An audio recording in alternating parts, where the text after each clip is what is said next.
tema que yo lo considero muy importante, que yo lo considero fuerte. Incluso ayer oraba, y les voy a confesar. Oraba en el tiempo de aposento alto y le pedía al Señor: Señor, permíteme compartir lo que tú quieres que yo comparta, tu palabra, y hacerlo como tú quieres que se haga. Aún cuando sé que podemos correr el riesgo de que algunos ya no regresen más. Sinceramente les digo con todo el corazón, si algo tenemos que tener como compromiso nosotros los que predicamos, los pastores, es estar comprometidos con la palabra y con la verdad. Y esto puede muchas veces doler. No queremos hacer una iglesia para que usted se sienta cómodo, para que usted pueda decir: nadie se mete en mi vida, nadie dice nada. Esta es la iglesia donde yo me siento más cómodo porque dicen lo que yo quiero escuchar. Queremos tener una iglesia que escucha a Dios, que quiere escuchar a Dios y que estamos dispuestos a abrir nuestro corazón para que Él haga lo que quiera en nuestra vida. ¡Cuidado! Tienes techo de cristal. Es un fragmento de un pensamiento o un dicho de nuestros países. No sé si usted ha escuchado este dicho que dice: no le tires piedra al tejado, al techo ajeno, si tienes ¿qué? Techo de vidrio, de cristal. Si tú tienes un techo de cristal, no puedes arriesgarte a tirarle piedra al vecino, porque si él devuelve la piedra, tú vas a sufrir pérdida también. ¿Cuándo se decía esto? Le estoy en este momento refrescando la memoria a muchos, ¿no? Si yo tenía una hija, ¿qué yo hacía criticando y juzgando a las hijas ajenas cuando yo tenía una hija? Porque puede ser que más tarde lo que yo critiqué y lo que yo vi y juzgué en otras personas, en otros hijos, en otros niños, los míos iban a hacer lo mismo. Cuando uno entiende esto, y cuando lo entiende mejor a través de la palabra de Dios, empiezas a darte cuenta que hay que tener cuidado a la hora de juzgar.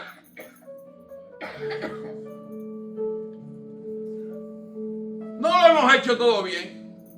No hemos recibido muy bien esta advertencia. No hemos estado excelente en el cumplimiento de esta palabra. Pero recuerdo muchas veces ver a otros padres que no criaban bien a sus hijos y yo decir: muérdete la lengua porque tú tienes hijos.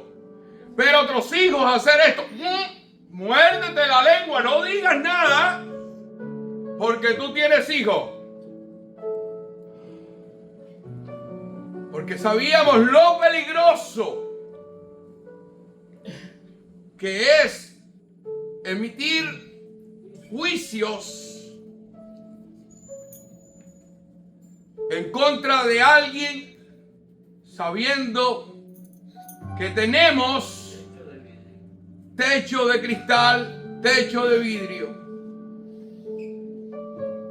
Y la palabra de Dios, hermano, nos da esta enseñanza. Les voy a decir con todo el corazón, yo pensaba en ustedes.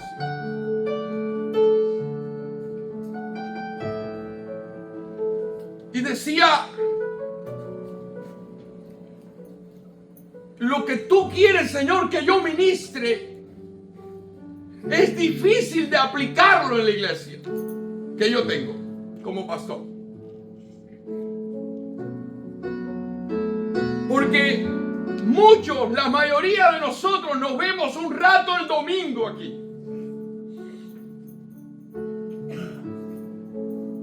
Los que se logran quedar en el ambiente que tenemos allí formado con el cafecito y los dulces, tenemos un ratico más. Pero de ahí no nos vimos más. La iglesia primitiva tenía una bendición porque la iglesia primitiva entendía el valor del discipulado, el valor de caminar con el creyente, de no solamente esperar los domingos para verse, sino que en el día a diario compartían. Aquel que estaba discipulando a otro se preocupaba por aquella persona que era discipulada y lo atendía, le respondía, lo observaba, lo miraba. Pero hoy en las iglesias, hermanos, generalmente no tenemos esa posibilidad. Cuando una iglesia tiene discipulado, tiene grupos pequeños, tiene convivencia unos con otros, puede ayudarse mucho mejor. Pueden ayudarse mejor a crecer, porque no necesitamos unos a los otros. La Biblia dice, hierro con hierro se afila, ¿verdad? Se abusa. Se necesita un hierro para afilar al otro. Somos importantes. Ahora, estamos viviendo no solamente en una generación que se denomina la generación que está viviendo ahora, la generación de cristal. Parece que todo es cristal. Sino que ahora nosotros, los adultos que somos de otra generación, nos dieron a tomar algo que nos convertimos en cristal también.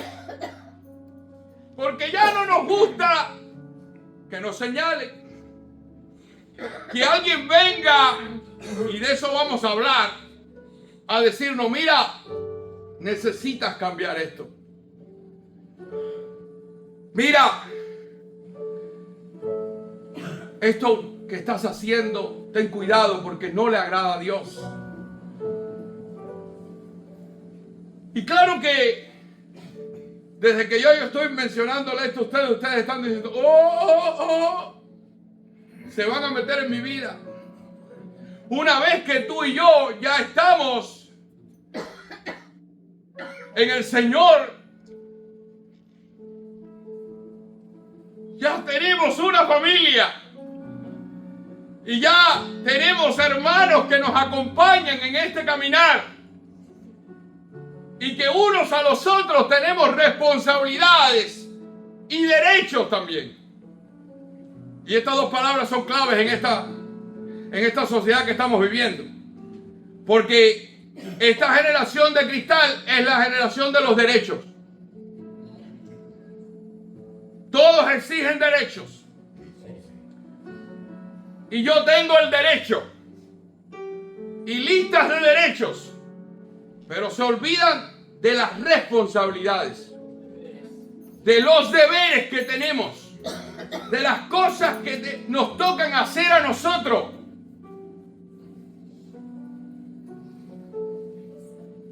Aquí hay hermanos que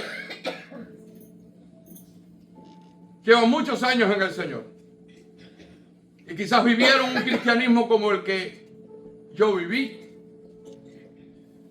de tener a alguien que me acompañaba y me decía, ten cuidado con esto, con amor, con cariño, mira esto que estás haciendo, el Señor no le agrada. Y venimos de un cristianismo donde le permitíamos a la persona que nos discipulaba, que nos atendía, a que nos lo podía decir. Pero es más, si esto le puede romper la cabeza, como dicen algunos cubanos, si le puede romper el cerebro, no sé si usted en otra cultura lo dice igual, les digo más, este que está aquí les invita a ustedes que si mañana ven algo que me está llevando por el camino incorrecto, que me está llevando por algo que no debo hacer, que ustedes vengan a mí a decírmelo. Porque qué triste sería, como dice la Escritura, que la atalaya ve el peligro y calla. Ve que viene el enemigo y no avisa de que viene el enemigo.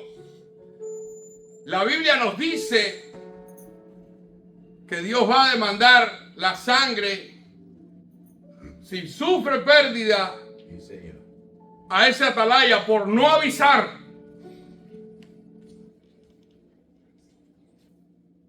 Porque sabemos muchas veces que el camino que está transitando algún hermano lo va a llevar a algo peor. Y nosotros lo hemos visto, lo hemos observado. Sinceramente les digo con todo el corazón, no creo terminar con este tema. Y sé que es un peligro porque quizás no tenga la misma audiencia el domingo que viene. Pero Mateo capítulo 7, verso del 1 al 6 dice: no juzguéis para que no seáis juzgados, porque con el juicio con que juzgáis seréis juzgados, y con la medida que medís os será medido. Y la pregunta es: ¿y por qué miras la paja que está en el ojo de tu hermano y no echas de ver la viga que está en tu propio ojo?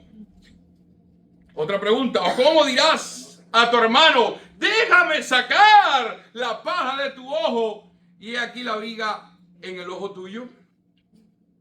Hipócrita, saca primero la viga de tu propio ojo, y entonces verás bien para sacar la paja del ojo de tu hermano. No deis los santos a los perros, ni echéis vuestras perlas delante de los cerdos, no sea que las pisoteen y se vuelvan y os despedacen. Esto es la continuidad de este sermón del monte. Esto es una de las palabras que más nos van a desafiar. Contrario a lo que algunos han interpretado de este pasaje como intentando enseñar que hay una prohibición a juzgar,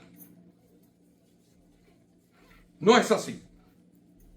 Aunque el Señor dice: no juzguéis para que no seáis juzgados,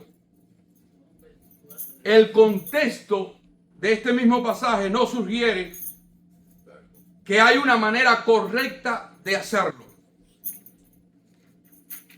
Lo que el Señor está prohibiendo y nos está advirtiendo es el juicio que se hace deliberadamente, que se hace sin nosotros revisarnos a nosotros, el juicio hipócrita, el juicio lleno de orgullo, el juicio de aquella persona que se cree el juez de todo y que es capaz de juzgar a todo el mundo. Hoy vamos a mirar que Jesús nos autoriza a juzgar y que es importante que aprendamos a hacerlo para poder ayudarnos, y que es importante que pasemos tiempo juntos nosotros para poder crecer, para poder seguir adelante, para poder avanzar, porque puede ser que algo que hoy estamos haciendo sea lo que mañana nos aleje de Dios, nos aleje de la iglesia, nos aleje de la comunión unos con otros. Y si eso, estoy seguro que todos estamos de acuerdo, si descubrimos que algo nos puede alejar de Dios o de la iglesia, todos estaríamos seguros de acuerdo en decir, yo quiero quitarlo. Yo recuerdo a muchas personas decir en la iglesia,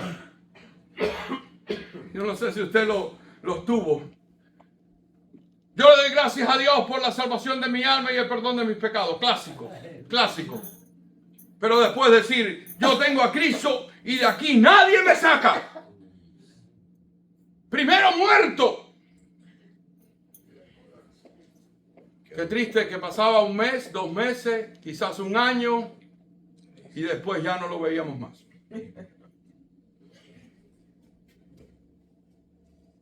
Sabíamos que no había muerto. Pero espiritualmente se había muerto. Porque cada uno de nosotros, hermanos, nos necesitamos. El amor, hermano, no es todo lindo y precioso y de palabras que estoy de acuerdo con ellas y ay, cómo nos amamos. Yo le decía a un hermano en estos días, las relaciones, las amistades, no se prueban cuando todo va bien. Yo y la hermana Vanessa podemos llevarnos muy bien, pero ¿cuándo va a ser probada las amistades? Cuando empieza a haber una desavenencia. Y entonces decimos, no, por encima de todo es la relación. Por encima de todo es la relación. ¿Cuántas cosas pudiéramos pasar Ezequiel y yo? ¿Cuántas cosas de tantos años que nos conocemos? Pero por encima de todo es la relación. Amén. Entonces, cuando una relación persiste en el tiempo, no es porque ha sido perfecta. No porque se han llevado y todos han hecho maravilloso y se han cuidado y todo el mundo se portó bien y todo. No, es porque sobrepasaron los obstáculos que vinieron. Amén. Maduraron, crecieron. Ahora, tanto usted como yo podemos decir que muchas amistades quedaron en el camino. Me parecían buenas. Que cualquiera las pudiera ver, dice, no, estos van a ser amigos toda una vida. Estas personas van a estar juntos toda una vida. Y quedaron en el camino. ¿Por qué? Porque cuando vino la prueba, no pasó la prueba. Cuando se trata de la iglesia, es muy parecido también. Aleluya.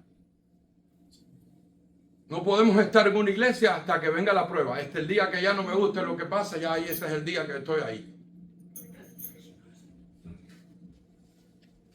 Cada vez que yo digo de esto y hablo de esto, tengo que decir, cuando usted vea que alguien se ha quedado mucho tiempo en una iglesia, dígalo así con toda seguridad, dígalo.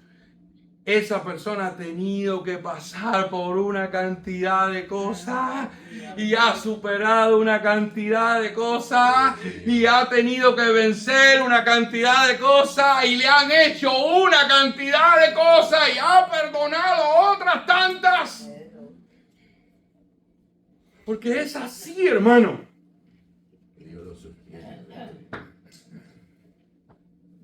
Porque es la única manera. Nuestro Señor Jesucristo nos da un mensaje contundente y poderoso.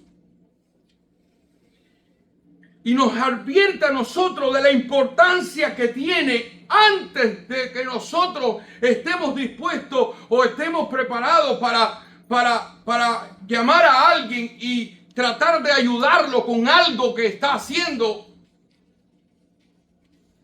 Nosotros tenemos que autoevaluarnos. Tenemos que revisarnos a nosotros mismos. Jesús dice, ¿por qué miras la paja que está en el ojo de tu hermano y no echas a ver la viga que está en tu propio ojo? Aquí hay una característica generalmente de cuando estamos siendo hipócritas. A nadie le gusta que le digan que es hipócrita. Porque esa palabra ya suena bastante fea. Pero si te dijera que muchas veces nosotros actuamos con hipocresía. Muchas veces nosotros no somos capaces de revisarnos nosotros primeramente y estamos más pendientes en revisar a los demás.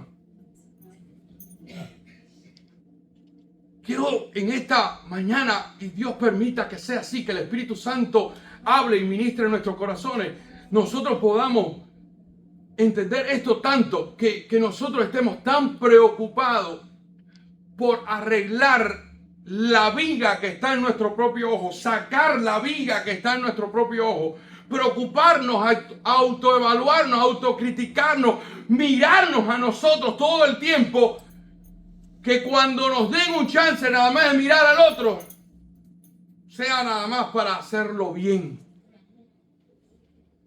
Pero te digo esto porque muchas veces, sea que tengamos 20 y 30 años en el Evangelio, estamos todo el tiempo observando lo que otros hacen,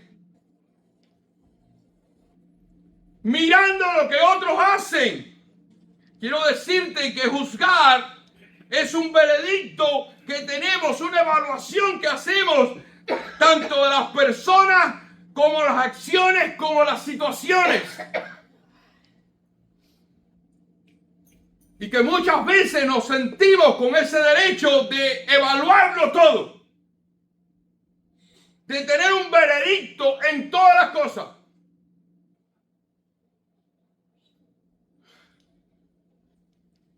Suspiré. ¿Vieron el suspiro, verdad?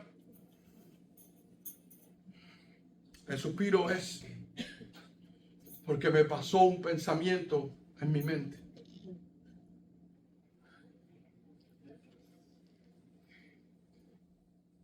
Pero tú vives en el pueblo y no ves las casas. ¿Habían oído ese?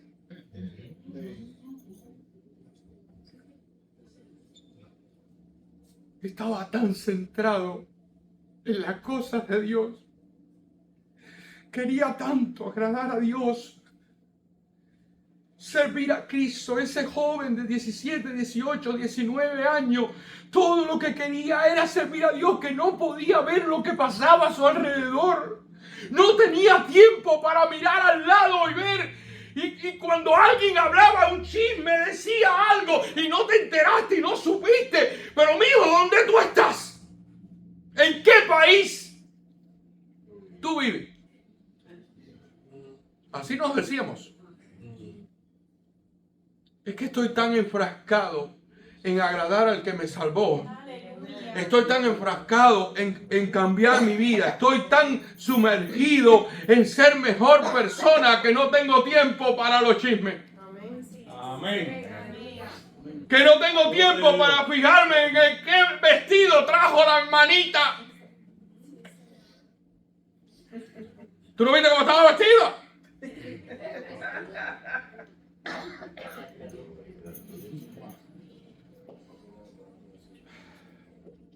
Señor nos ayude, hermano. Amén.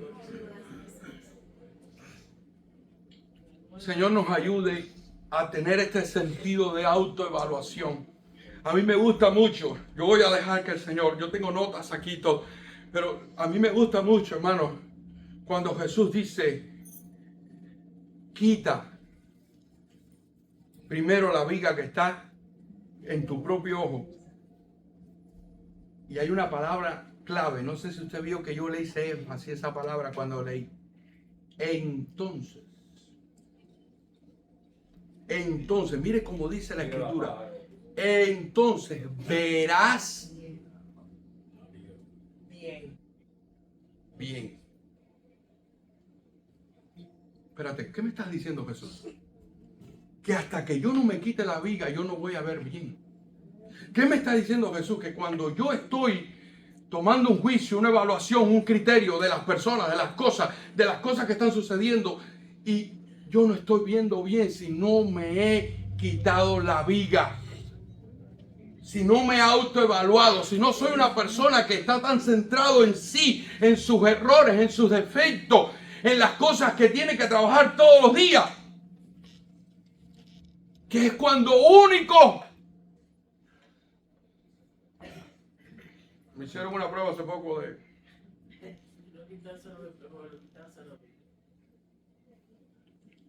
Así es. Me hicieron una prueba. La prueba esta que nos hicieron a nosotros los choferes. Y la hice sin el espejuelo. El jovenazo. Hermano, pero pasé por los pelos. Porque a veces se nos olvida y creemos que estamos viendo bien, pero no estamos viendo bien. Ah, no, pero el hermano hizo esto. Yo tengo que decirle, porque el hermano, espérate, tú estás revisando bien, porque a lo mejor tú no estás viendo bien.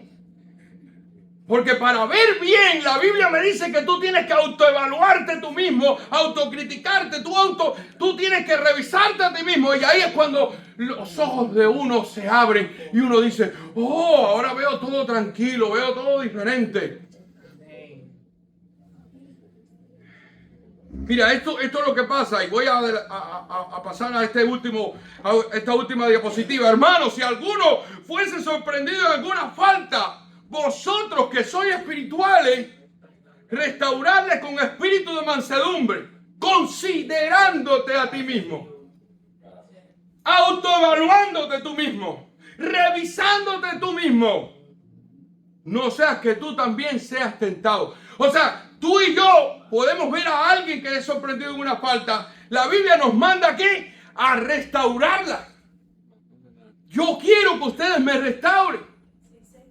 Yo quiero que ustedes me ayuden. Yo espero que ustedes deseen lo mismo. Que no nos dejen caer en el pozo. Si estamos directos al pozo. Y que nos adviertan.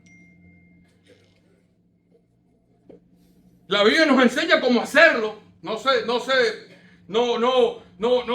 hermano, no crea que la Biblia no nos da idea cómo hacerlo. Pero empieza considerándonos a nosotros mismos. Si yo no he terminado, hermano, de conocerme, una de las cosas que el Señor nos dice es, conócete a ti mismo. Que si yo no he terminado de revisar mi vida, ¿cómo voy a creer que estoy suficientemente preparado para revisar la vida de otro? No hay una prohibición a ayudar a otros. Lo que hay una prohibición a hacerlo sin ver bien, porque podemos cometer errores. Porque va a pasar algo cuando lo hacemos. Va a pasar. La Biblia nos los enseña muy claro. ¿Usted sabe lo que va a pasar? Vamos a ser juzgados.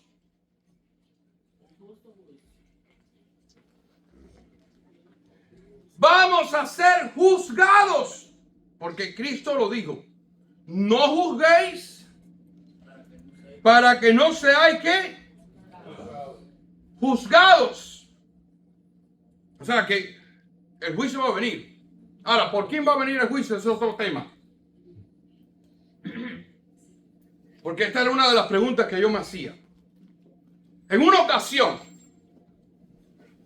ya había comenzado a estudiar mi instituto bíblico. Los que vienen de las Asambleas de Dios saben que el Instituto Bíblico de las Asambleas de Dios, el gobierno comunista lo quitó, lo robó. El seminario nuestro. Y nosotros, por la necesidad de estudiar, de los pastores y de los nuevos que tenían que estudiar, se hizo un instituto bíblico dirigido con 40 asignaturas, con una tesis a final de grado, bien fuerte, bien riguroso, mucha Biblia, se estudiaron todos los libros de la Biblia, se estudiaban una serie de artes importantes que teníamos que conocer como pastores y una cantidad de cosas tremendas. No le puedo decir la lista de asignaturas, 40. Hoy usted va a ver muchos institutos que no tienen ni 30, pero este tenía 40, bien fuerte. La mayoría de los pastores que estuvieron en Cuba lo pasaron. Pero yo empiezo mi instituto bíblico Y yo iba viento en popa y a toda vela. Yo iba súper, haciendo mis exámenes, examen intermedio, estudiaba, agarraba un libro que era tipo folleto, leía ese libro, estudiaba, respondía todas las preguntas del cuestionario, me preparaba para el primer examen, lo hacía y ahí seguía con el otro y me preparaba para el segundo examen y presentaba examen y todo. Héctor, el estudiante ejemplar. Pero tenía un amigo, muy amigo mío, me ayudó mucho en mi vida cristiana, en los principios, que se empezó a atrasar, hermano Vulcan Alfonso. Los dos buscábamos a Dios juntos, los dos hacíamos campañas juntos, hacíamos ayunos juntos. El primer ayuno mío de 3 días fue hecho con él, o sea, y mi cuñado Acuña también, y todo era muy tremendo. Pero él empezó a atrasarse y yo me enteré. El estudiante maravilloso. Y cuando lo vi, ¿qué no le dije a Vulcan? De mal estudiante, de que no era ni cristiano. ¿Qué es eso de que él se va a atrasar? Un cristiano no se atrasa. Un cristiano hace todas las cosas como es. Y yo era el súper cristianazo juzgando a aquel que lo había hecho mal. No tenía que haberse atrasado. Pero yo me creía con el derecho de pasarle por arriba. Vulcan no dijo nada. Con toda humildad, dijo, es verdad, y aceptó. Yo no creo si pasaron 3 o 4 meses, el que estaba atrasado era yo. Cuando yo me vi atrasado, porque más tarde o más temprano, hermano, la viga que está en nosotros sale. Si tienes el tejado de cristal, ten cuidado. Mire, hermano, yo le voy a decir, yo no recibí el juicio que Vulcan recibió de mí. No lo recibí de nadie. Dios tuvo misericordia. Aunque alguien podía haberme dicho todo lo que yo le dije a él. Porque si juzgáis, seremos ¿qué? Juzgados. Pero a mí me bastó con el juicio que recibí de Dios. Me bastó que él me señalara y me dijera, fuiste un hipócrita. Condenaste a alguien, juzgaste a alguien y tú haces lo mismo, con la misma medida con que tú mides, dice la Biblia, lo dice aquí muy claro, se te va a medir. ¿Qué significa esto? Que si hoy yo juzgo de una manera, de esa misma manera, me van a medir y más tarde o más temprano puede ser que yo caiga en lo mismo. Porque sencillamente yo estoy, hermano, haciéndolo mal.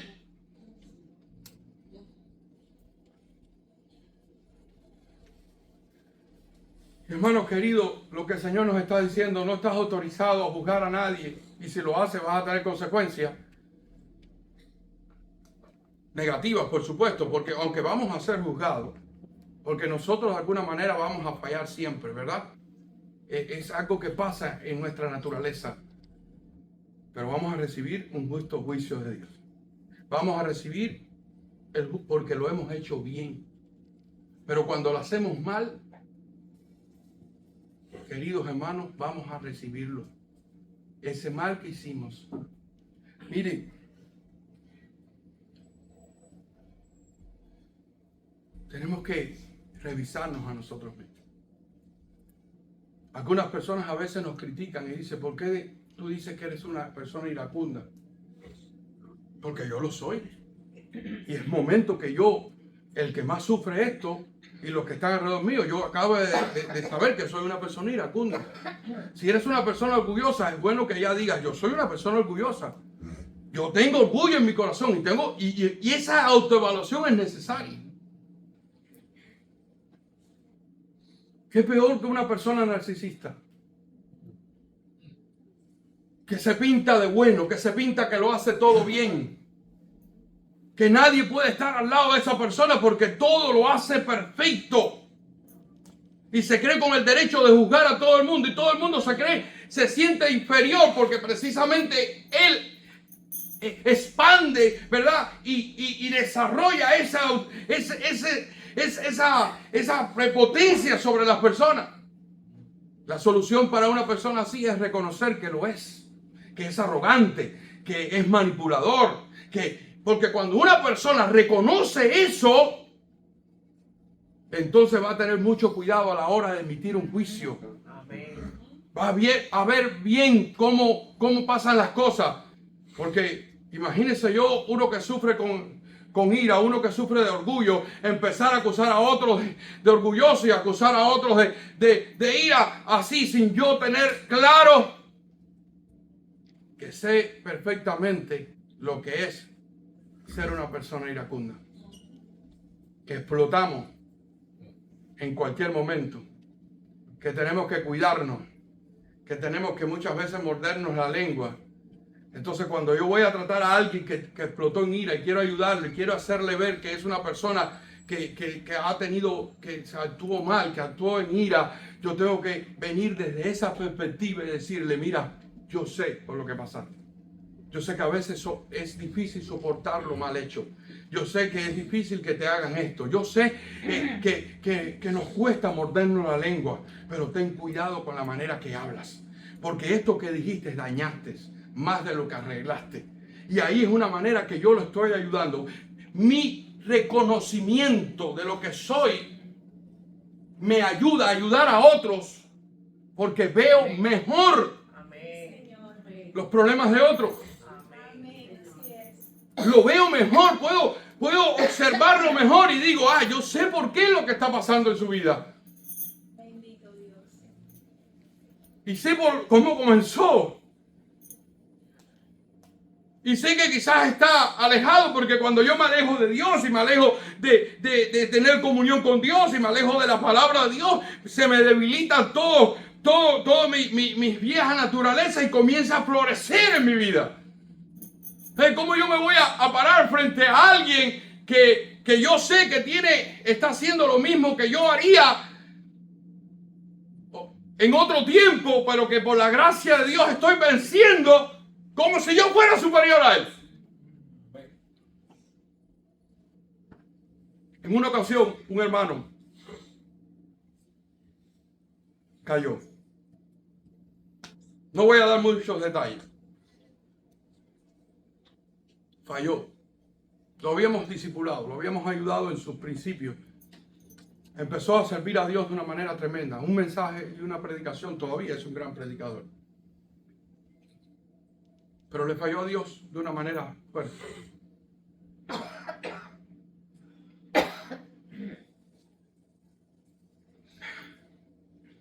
Voy a tener que decir algunas cosas. Vino a Estados Unidos, recibió muchas ofrendas de regalo, su familia prosperó, pero compró un TS. ¿Saben lo que es TS? Solamente los cubanos conocen ese. Sí, una moto. Una moto TS, un BTZ o TS. Ajá. ¿Verdad que era nuestra mejor moto allá? La gente que tenía una TS era tipo. El EDZ y el MZ. Ajá, era un de alta. Como eso sería lo que fuera en Cuba, porque venía de Alemania, la Alemania comunista, lo hacía y entonces venía directo como Cuba era comunista. Yo sé que es una cosa, eso sería un extraterrestre aquí, pero lo que quiero decir es que para nosotros era algo grande. Y él cae, se restaura, se perdona, se disciplina porque tenía un ministerio, todo. No se le pasó la mano al pecado, todo. Pero un día estamos compartiendo, estamos jugando dominó, estamos comiendo, estamos pasándola bien. Y él llega en la moto. Y me dice, ¿quieres probarla? Yo nunca había montado en una moto en mi vida. Era mi primera vez que me montaba en una moto. Y yo me monté en aquella moto. Y yo iba así. Y logré hacerlo. Pero en ese momento, Dios me hizo ver lo que él había sentido cuando él se montó en la moto. Yo me sentí elegante, guapo. Yo dije, ahora cualquier muchacha me puede mirar, porque mire cómo ando. Yo sentí todo eso en ese ratico. era un ratico, pero me parecía que... Yo me imagino que es como lo que quizás usted diga, bueno, llegué en un Ferrari. O sea, algo así parecido. Y yo dije, wow, ahora me puedo poner mejor en su lugar. Ahora puedo juzgar la situación diferente. Porque al yo sentarme ahí, yo vi lo que él sintió. Y yo no soy mejor que él, porque si yo sentí esto, yo también puedo caer en lo mismo. Yo puedo ayudarlo más ahora porque ahora entiendo. Ahora comprendo lo que le estaba pasando. Entonces, si tú y yo sabemos que algo nos puede llevar a algo así, porque eres orgulloso y te gusta ser en la última, decimos nosotros la Coca-Cola en el desierto, pero ser lo último que trajo el barco, también decimos así, que ya eres lo más grande. Cuídate, hermanito. Amén. Sí, Señor. Porque cada lujo que te des va a alimentar ese orgullo.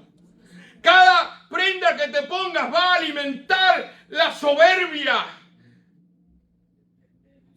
Si te daña las redes porque te gusta la fama, porque hay orgullo, mira, mejor no publiques nada entonces. Si tú como mujer lo que te gusta es la vanidad y tú no conoces eso, hermano, hermana querida, tienes que cuidarte porque cualquier cosa que alimente la vanidad no te va a ayudar a evaluarte y a salir de la vanidad que es mala. No es la ropa, no es las cosas que te pones, no es las motos. Después tuve un TS. Después fui presbítero y caminé 10 años con un TS. Y jamás sentí lo mismo. Porque no es la moto. Está en la evaluación que hagamos de nosotros mismos. Cuando nos conocemos podemos enfrentar los miedos, los pecados, las cosas. Y podemos mejor ver a otros para juzgarlo.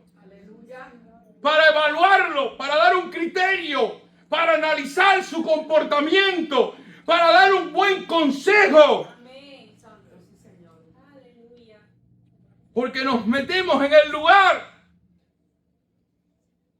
Cuando vemos matrimonios bien heridos y que están siendo restaurados, yo le digo, Dios puede usar eso. Porque el que estuvo ahí en la herida, el que estuvo en los problemas tan serios que han estado ustedes, pueden decirle a otros que pueden salir, que pueden avanzar, pero nunca desde la posición de aquel que nunca lo ha hecho. El súper perfecto. Porque no podemos ayudarlos. Porque es un peligro, hermano. Porque vamos a ser juzgados igual. Vamos a ser juzgados igual. Por eso no podemos ser libres y rápidos en emitir juicios. No podemos ser rápidos en ser críticos. Hay críticas muy buenas y necesarias. Pero que hay que tener cuidado. Porque nuestro techo es de cristal. Si usted tiene un techo de hierro porque usted es impenetrable, ok, hermano, está bien. Tire piedra todo lo que usted quiera. Pero los que sabemos las debilidades, los que sabemos los conflictos que hay en nuestro corazón, tenemos que cuidarnos. Si como mujer necesitas el halago para seguir creyendo que eres mayor y más linda y mejor que las demás, no sé, tienes que cuidarte de buscar esos halagos. Si eso te hacía ser infiel o al hombre ser infiel, tienes que cuidarte. Tienes que centrarte y evaluarte y decir, Señor, ¿cuál es el camino que me ayuda a mí a vencer estos problemas que yo tengo en mi vida? ¿De qué tengo que cuidarme? de qué tengo que analizar. Entonces, no hay una prohibición, hermano, a ayudar a otro. Hay una advertencia muy fuerte. Porque no podemos ir allí hasta que no nos evaluemos nosotros mismos, hasta que no nos consideremos a nosotros mismos, hasta que no nos revisemos, porque mañana podemos ser tentados de la misma manera.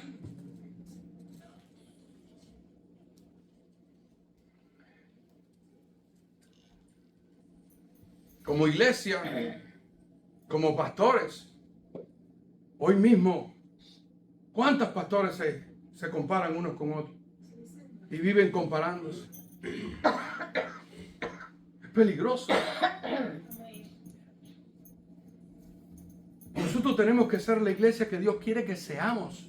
Pero yo no puedo estar viviendo, tratando de compararme y ver los números y estar revisando y estar mirando y estar, porque empiezo entonces ya las cosas buenas que el otro tiene o quizás malas, empiezo a concentrarme en lo malo y dejo de perder la vista de las cosas que tenemos que mejorar nosotros. Nosotros no tenemos que estar observando a más nadie. Tenemos que decir, vamos a observarnos nosotros, vamos a mirarnos nosotros, vamos a autoevaluarnos nosotros. Hay tantas cosas que el Señor, y yo sé que el Espíritu Santo está aquí. Y yo sé que el Espíritu de Dios está transmitiendo a tu corazón, a tu vida. El Señor está hablando y te está diciendo esos detalles que yo no puedo decirla o que yo no les he dicho, pero que el Espíritu Santo sí se encarga de decirlo. Que son tus debilidades, hay que reconocerlas, hay que enfrentarse a ellas y hay que decir, así soy yo.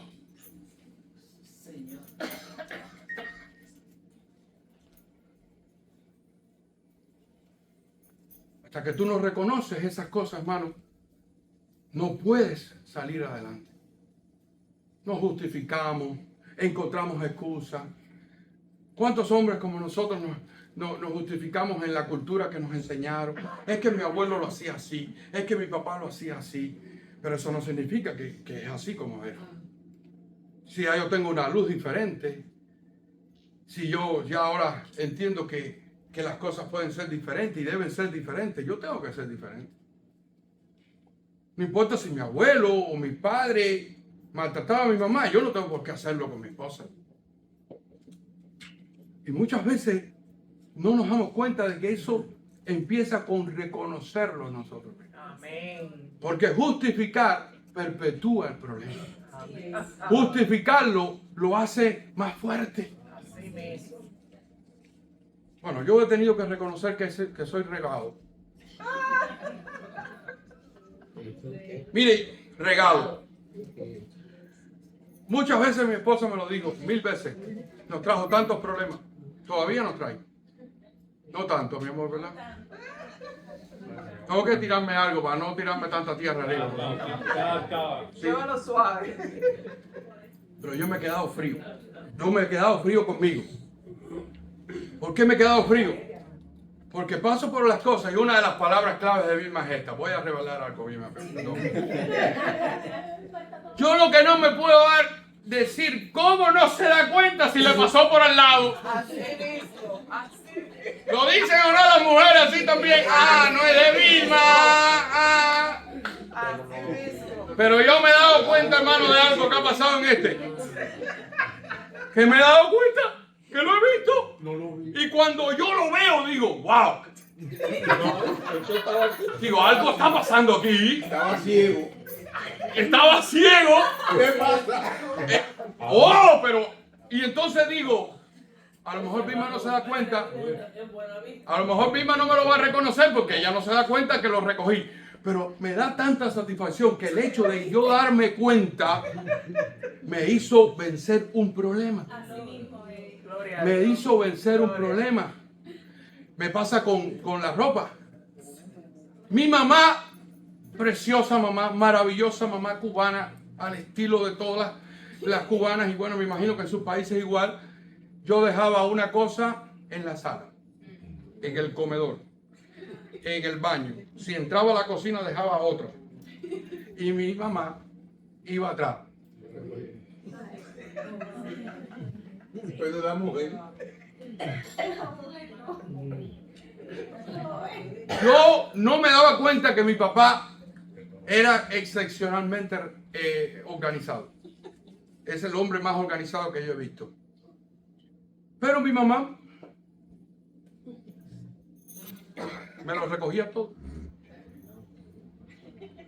Cuando te casas con alguien, empiezan los conflictos, ¿verdad? Pero qué lindo, hermano, es que...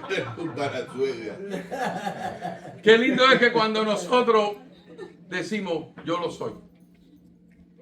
Por naturaleza lo soy. Me criaron así. Bueno, no quiero culpar a nadie, pero así lo soy. Y empiezo a cambiar. Tengo problemas, tengo una debilidad, tengo algo que me hace caer una y otra vez. Tengo que cuidarme. Pero tienes que reconocerlo. Para una persona con adicción al alcohol, lo primero que le tratan de enseñar es que tiene que reconocer que es adicta. Autoevaluarse. ¿Para qué? Porque una vez que usted dice eso, usted dice, ya no puedo correr riesgos. Ya tengo que cuidarme. Entonces, esa misma manera es en todas las cosas que nos pasan a nosotros, porque son adicciones también. Somos adictos a los que somos regados, a la ira, al orgullo, a la soberbia, a la vanidad. Somos adictos a eso, somos presa de eso, porque eso es parte de nuestra vieja naturaleza. Pero nosotros, al centrarnos y revisarnos, entonces vamos a ir cambiando. Entonces, cuando vemos a alguien que es regado, imagínense que una consejería que Bimba y yo estamos teniendo matrimonial.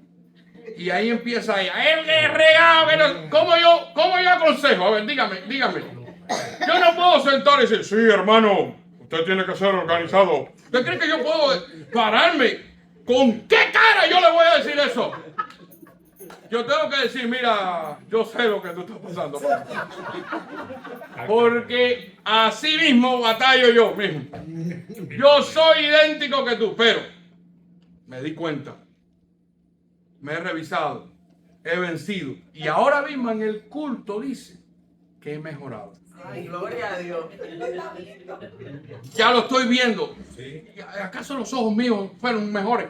Si ahora tengo que usar espejuelos, ahora veo menos. Pero sabemos a qué se trata, ¿verdad? Que no vemos nuestros defectos, que no vemos porque no los miramos, hermano. Dios nos ayude. Dios nos ayude a autoevaluarnos, a revisarnos, a centrarnos en nosotros. Sí, hace falta el discipulado. Porque hay personas que no logran ver y necesitan que alguien los ayude. Los mismos patrones de vida, alguien me los tuvo que señalar, porque para mí eran lo normal, lo que yo había aprendido. Patrones de vida, la palabra patrones de vida significa formas de conducta que nosotros agarramos y aprendemos inconscientemente o consciente de nuestros padres, de las personas que nos rodean, y la incorporamos en nuestro comportamiento y en nuestra manera de vivir y la perpetuamos.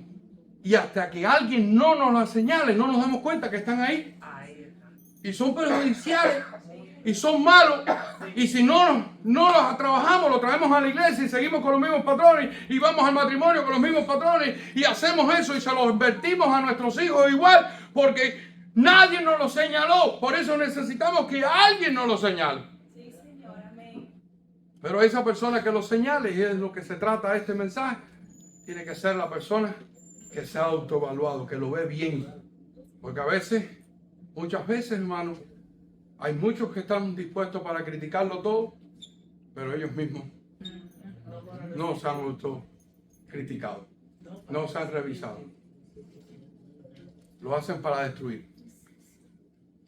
¿Cuántos quieren en el nombre de Jesucristo decirle, Señor?